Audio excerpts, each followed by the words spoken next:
people who are here legally or not. Is there any way to look at that data? Is there any way to see how a law like this one, you mentioned enforcement alone would change things. What would a law like the ones, or laws like the different ones that we're looking at, do in that context? Recognizing that we have an esteemed Latino community that does a lot of important economic work, what would immigration reform at the state level do?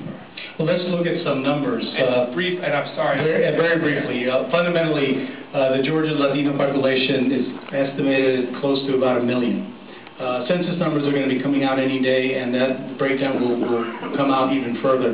But it's about 1 million. It's estimated that Georgia has about 425,000 undocumented immigrants currently working, contributing to our state. 50 to 70% of our state's agricultural workforce, according to Senator Saxby-Chambliss, is undocumented immigrants. So you're talking about a large segment of the #1 industry of